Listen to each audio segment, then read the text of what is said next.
Hello everybody and welcome to today's video. In this one I'm going to list all of the modifications that I've done to the car so far. I'll probably state some of the reasons why I've done them and what I think of them. So first we'll start with the outside. Let's come and take a look. But actually before we get into it, why don't you hit that subscribe button and some of the things I will be talking about in the video. If you look back on my channel, I have videos of fitting them and my opinions and reviews on them. So firstly on the outside we have the wheels, Team Dynamics Pro Race 1.2s, and they're 16s with a 205/45/16 tyre, and they are Yokohama AD08R. So the reason I got them tyres on there is actually from tomorrow I'm heading off to the Nürburgring, so some of the modifications I've done to the car I have done purely for my trip to the Nürburgring. Some I've done just because I wanted to, obviously not necessary. So that's the main thing outside. Coming to the back, obviously got a mountune badge, but that's a little bit misleading. It's not, I haven't got the mountune kit on at the moment, but more of that in a bit. The exhaust is standard, but what I did do is I modified the tailpipes so that they are sticking out further. There's a video on my channel showing what I've done with that. Come inside, look at him. What you done attack you, Ellie? Right, inside we have a turbosmart boost gauge. That's kind of just obviously just a little cosmetic thing. I also like to think of a boost gauge as a bit of a diagnostic. If you feel like the car's running slow, you can just check your boost gauge.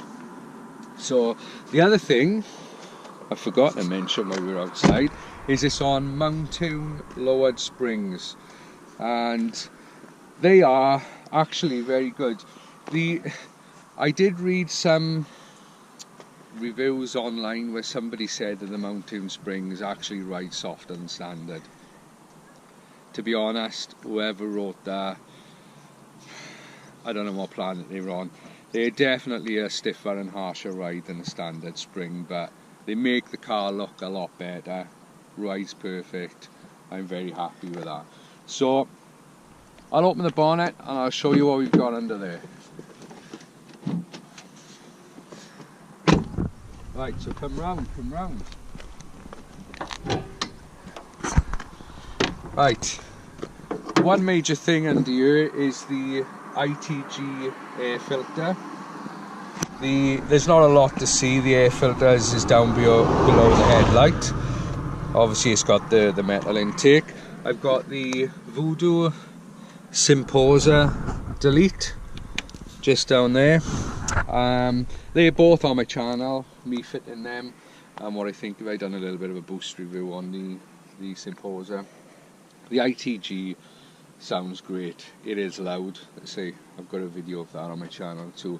As for the map, originally I started out, when I first bought the car, it was completely standard, and I had the Mountune MP215 on it, which it was okay.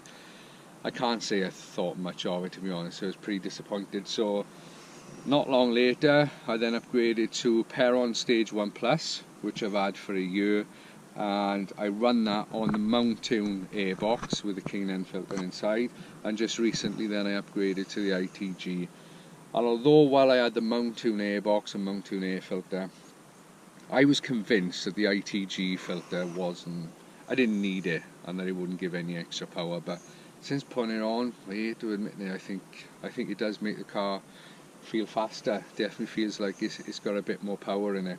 So I think that covers everything I've done so far. It's not a big list. Actually, there is one more thing that I've done today. I have got, let me take the camera and show you.